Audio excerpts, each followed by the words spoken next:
탁 하고 치니까 억하고 쓰러지더랍니다.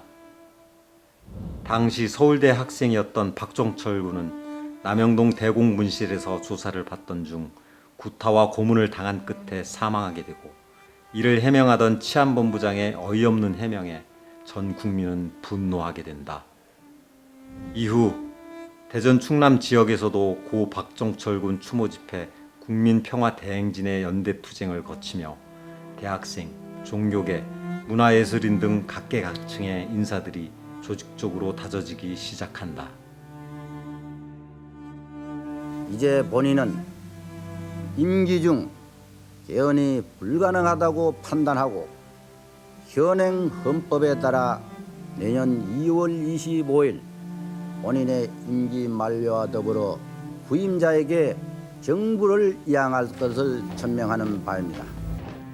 1987년 4월 13일 전두환 군부 정권은 군사독재 유지를 위해 일체의 개헌 논의를 중단한다는 4.13 호언 조치를 발표한다.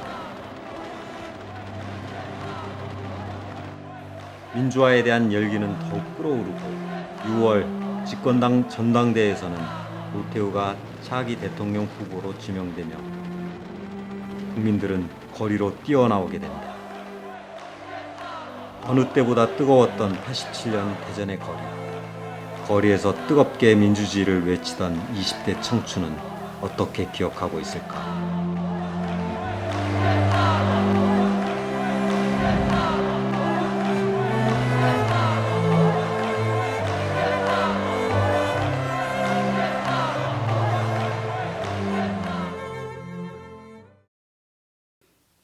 그 87년 6월 항쟁 전에도 보통 가투라고 하죠. 시내 가투, 가두 투쟁. 시내에서 이렇게 하면은 거의 게릴라식으로 빠바방 막 모여갖고 막 구호외치고 노래 부르고 경찰 오면 좀 대치하다가 도망가고 이렇게 했는데, 우리가 그때 꽤 하고 싶던 게 뭐냐면은 대전역 광장을 우리가 한번 딱 접수해가지고 거기서 안정적으로 시위해보는 거. 6월 달에는 그것이 실현이 된 거예요, 실현이. 그러니까 대전역도 그렇고 이 동백도 그렇고 또 그 당시 없어졌지만 홍명산가도 그쪽 널찍널찍한 사람들이 주로 만나던 그런 공간들을 우리가 그 학생과 시민이 힘을 합쳐 접수를 해가지고 우리의 공간으로 이렇게 해방 공간으로 만들어서 그 중에서 시국 얘기도 하고 노래도 부르고 구호도 외치면서 우리가 하고 싶었던 그 이야기 또 토론 이런 것들을 막 하면서 와, 이게 민주주의구나라는 그런 느낌, 감동을 받았던 거죠. 이 충남대 학생들이 대전역까지 그 한 12km 정도 되는 거를 뚫고 나왔다는 게 굉장히 큰 6월 항쟁의 이 대전 쪽에서 큰 모티브다라는 좀 그런 생각이 드는데, 그때 이제 우리는 이제 한남대에서 열심히 이제 시위를 하는데 갑자기 막 전화가들이 오는 거예요. 이제 학생의 사무실로. 충남대가 지금 유성을 뚫고 나오고 있으니 한남대나 다른 데서도 병력을 붙잡고 있어야 대전역까지 나올 수 있다 해가지고서 우리도 보통 한 오후 한 4시, 5시 정도는 시위를 마쳐야 되는데 자꾸 그런 연락이 오니까 우리 계속적으로 이제 막 시위를 하다가 이제 막 대전역 이쪽에 왔다고 해서 우리가 이제 가봤던 거죠.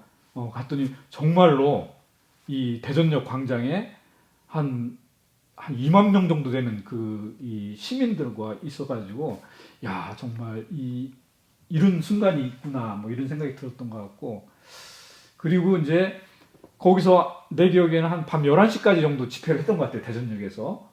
근데 거기서 해산을 했는데 사람들이 안 가는 거야. 이 열기를 가지고, 야, 이대로 우리는 헤어질 수 없다, 또 어디로 가자 하는데 충남대까지는 멀으니까 사람들이 한남대로 가자. 그래가지고 거기서 물론 이제 그 많은 인원 중에서 이제 나중에 이제 다 집에 돌아가고 했지만 내 기억에 그래도 한 500명, 1000명 정도가 다시 거기서 대전역에서 이렇게 해서 오정동 한남대까지 갔던 그런 기억이 있어요. 그리고 또 그 공간 자체가 주는 특이한 느낌이 있었어요. 그리고 시민들도 있는 것 같아요. 그래서 그런 공간을 학생들이 열어놓으면은 막 들어와서 같이 앉아있고 같이 서있고 그러면서 누구나 그렇게 억압되었던, 그러니까 보이지 않지만은 어떤 그 억압된 질서, 구조 속에서 그것이야말로 이렇게 차가 계속 흘러다니고 경찰들이 막고 했던 공간을 딱 열어져 끼면서 그 공간에 참여하면서 많은 시민들도 어떤 그런 해방감 내지는 또 자유로움 이런 걸 뭐 느끼지 않았을까. 예.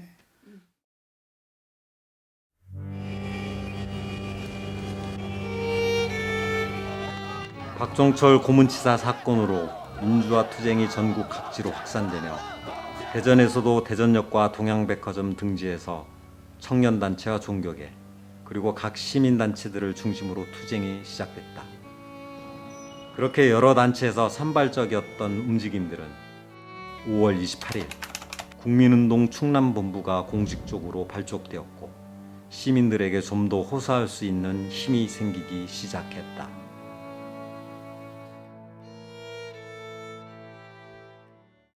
고등학교 때까지만 해도 저는 사실 그런 거에 대한 관심은 없었어요. 잘 몰랐고. 근데 대학교에 입학을 해서 80년 광주 민주항쟁에서 그 계엄군들에게 이렇게 학살당하고 죽어갔던 시민들의 사진이라든가 영상, 비디오 테이프죠. 영상을 또 보고 이건 문제가 있는데 라는 생각을 갖게 되고 그 이후에 선배님 자취방에서 이렇게 우리 동기들 몇몇 이렇게 모여서 숨어서 몰래 그런 이야기도 하고 또 책도 보고 하면서 와 내가 몰랐던 사실들 진실들이 이렇게 있었구나 라는 생각을 가지면서 막 젊었던 이 가슴에서 막 피가 용솟음치는 막 그런 느낌을 받았었습니다. 1987년 민주항쟁 당시 20대의 꽃다운 청춘이었던 김항식은 학교에서 5.18 민주화운동에 대한 사진과 영상을 접한 후 민주주의에 대한 관심을 가지기 시작한다.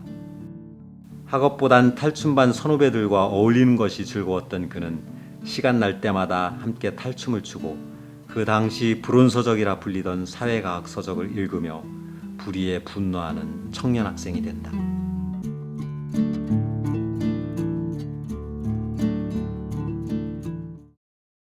민주주의 자체가 예전에 신분제 계급사회를 탈피하고 좀 많은 사람들이 자유롭고 평등한 세상을 추구하는 거잖아요. 그처럼 탈춤도 조선시대 후반기에 새롭게 이제 막 크고 있는 새로운 중산 계급 이런 사람들이 자기들의 목소리를 내기 시작한 거잖아요. 그래서 그런 어떤 정치 사회적인 의미도 있지만은 저는 더 좋았던 것이 일반적으로 군무 같이 합동으로 춤하면은 칼군무라고 해서 막 이렇게 딱딱 맞춰 추잖아요. 똑같이.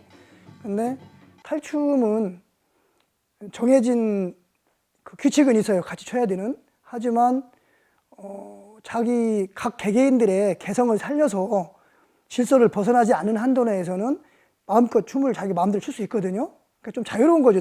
또 자기의 개성과 심령을 이렇게 드러낼 수가 있고. 그래서 이것이 그야말로 같은 그 춤을 추더라도 탈춤은 보다도 민주적이고 개인의 개성을 또 본인이 하고 싶은 것을 할 수 있는 그런 춤사위가 있구나라는 춤에서 그렇고 또 탈춤이 추구하기는 세계도 민중들이 하고 싶은 자기 이야기들을 막 하는 그런 것이 저는 더 좋았고 또 제가 그 추구했던 민주주의와 또 많이 맞는 그런 부분이 있었던 것 같습니다. 풍자와 해악으로 지배계급을 조롱하고 저항했던 탈춤은 독재에 맞섰던 민주화 운동과 닮아 있었다.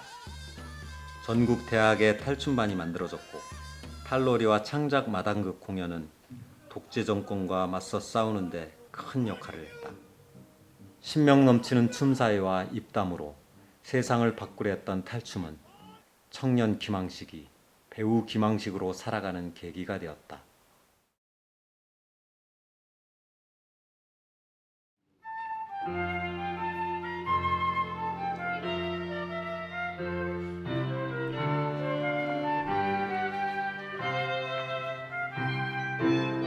네, 지금부터 제35주년 60 민주항쟁 대전 기념식을 거행하겠습니다.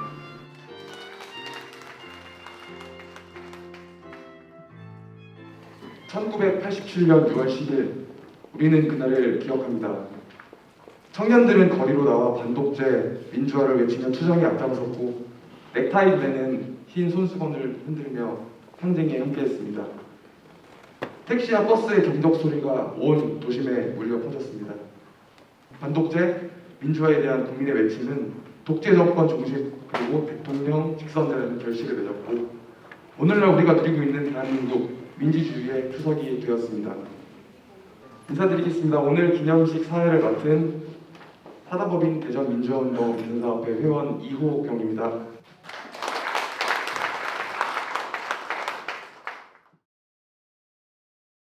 네, 저는 충남대학교 경영학과 졸업한 이호경이고요. 학교 다닐 때는 이제 운동권 회계학회에서 활동을 했고, 노동절에는 이제 메이데이 투쟁도 하러 서울도 가고, 광우병 파동, 국정원 뭐 이런 사건들을 해서 선후배들이랑 그렇게 좀 투쟁을 같이 했었던 기억들이 많이 나고요. 지금은 졸업해서 대전에 있는 광고회사에서 공공기관을 위한 마케팅 컨설팅하는 일을 하고 있습니다. 요즘 소위 말하는 MZ세대인 이호경은 대전민주화운동 계승사업회 회원이다. 나이로는 막내뻘 회원으로 충남대 학생회 활동을 시작으로 민주주의에 관심을 가지게 되었다. 디지털에 친숙하고 그 환경에서 자신의 생각을 서슴없이 표현하며 소통한다. 수직보다는 수평적인 문화를 선호하고 MBTI로 주변인들과의 성격을 비교해보는 보통의 MZ세대이다. 그리고 그는 불의를 보면 분노할 줄 아는 청년이다.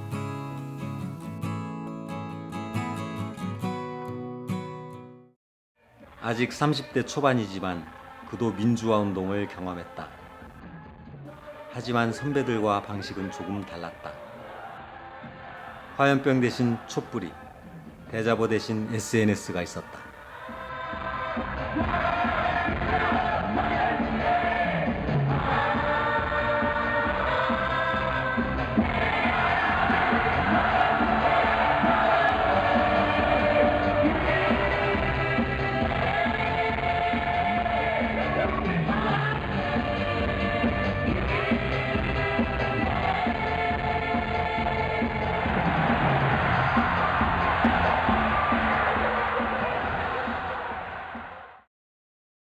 제가 학교를 다니면서 가장 충격적인 사건이 이제 세월호 그리고 박근혜 최순실 게이트였는데 그런 생각을 최근에도 해요. 가만히 있어서 그 많은 아이들이 죽었고 가만히 있어서 우리나라가 그런 국정농단이라는 그 수치스러운 역사가 생기지 않았나 싶습니다. 그래서 촛불 집회를 열심히 했지만 사실 그때는 이미 늦었던 것 같아요. 더 먼저 행동해서 그런 일이 일어나지 않도록 지켰어야 됐지 않나. 보통 사람들이 중요하거나 비싼 물건을 살 때 뭐 여러 회사나 제품을 알아보는 것처럼 우리 지역 그리고 우리나라를 대표하는 리더, 정치인들을 뽑을 때 그 투표용지 한 표의 무게를 조금 더 신중하게 생각을 했으면 좋겠고요. 그리고 앞으로도 젊은 사람들이 정치를 혐오하지 않고 가만히 있지 않고 움직이고 행동했으면 좋겠습니다. 데모를 하는데 한남대학교에서 최초로 화염병을 만든 거야. 화염병을 최초로 만들었어. 우리가 이제 막 이제 스크럼 짜고 교내를 막 돌고 막 하면은 하면은 그 학생들이 막 더 붙잖아. 학우들이 막 이렇게 더 학생 수를 막 많이 막 만드는 거지. 막 쭉 돌아가지고 교문으로 나가는 건데 그 당시는 한남대학교 교문이 아스팔트가 아니었어. 그냥 맨땅 흙이요, 맨흙. 던졌는데 흙이잖아. 그게 폭탄은 아니야. 화염병이 폭탄이 아니란 말이야. 살짝 안 깨져. 이게 아스팔트라든가 시멘트 바닥에 딱 깨져야 불에 붙는 건데 딱 던졌는데 대굴대굴 굴러가네. 그 전기 축구도 차고 걔들이 우리는 이제 그 교 내 쪽이니까 들어올 수가 없어. 집 앞고 누구한테 던지는 거야. 그렇게 했던 그래갖고 우리 이제 얼른 이제 뭐 깨져. 터지겠지. 우리한테 오면 깨지지. 바닥 이거 시멘트. 뭐야? 우리 막 이제 도망가고 이렇게 하고 있는데 식사나 이렇게 뭐 술자리를 함께 하다 보면은 제가 모르는 이야기들이 너무 많아서 사실 저는 이런 좀 와일드한 좀 투쟁은 해본 적이 없기 때문에 가끔은 선배들이 장난치면 장난으로 말씀하시는 게 뭐 진짜인 줄 알고 막 그럴 때도 있어요. 뭐 신체 어느 부위에 체류탄이 이렇게 파편이 박혀서 손으로 빼고 도망갔다든지 뭐 이런데 저는 이제 상상이 안 되니까 아 그러셨어요 하면은 이제 선배님들은 다 빵 터지시죠. 저희 때는 체류탄도 없었고, 그러니까 그거를 던지는 순간, 그러니까 집시법이 생긴 이후부터는 모든 게 이제 다 범법행위잖아요. 그것도 우리 때는 그런 거 아니었어. 왜냐면은 우리 때는 누구나가 신기해요 이런 얘기가. 우리 때는 누구나가 징역을 가겠다는 각오를 하는 거고. 겁도 많이 나고 망설일 것 같은데 그래도 참여를 했을 것 같아요. 지금 그 당시 시대를 살으셨던 선배님들이 정신적으로든 육체적으로든 사회적으로든 후유증을 많이 앓고 계신데 그런 걸 생각하면 좀 무섭긴 하거든요. 근데 그 투쟁의 형태가 어떻든 간에 꼭 투쟁을 해야 하는 이유가 있다면 어떠한 형태로든 참여를 할 것 같습니다. 나는 같은 생각을 가지고 이런 것들을 같이 공유하는 나보다 어린 친구들, 후배들을 보면은 나는 후배는 후배지만은 그걸 떠나서 일단은 그냥 우리는 같다라는 느낌이 더 와. 그래서 그러다가 가끔 이제 같이 술 먹고든 얘기하고 하다가도 이런 식으로 몇 살 이야기하면은 깜짝 놀라. 이렇게 차이가 많이 났어. 어어어. 뭐 이런. 옛날부터. 1980년대 청년과 2010년대 청년. 두 청년은 비록 다른 시간이었지만 같은 거리에서 민주주의를 외쳤다. 삶의 방식, 투쟁의 방식은 달랐지만 그들은 어쩌면 한 길에 함께 있었다. 요즘 말로 이제는 꼰대가 되어버린 386 세대와 자기밖에 모른다는 MZ세대. 대전 꼰대와 요즘 애들로 나뉘어지는 이 공식은 과거에도 그래왔었고 미래에도 그럴 것이다.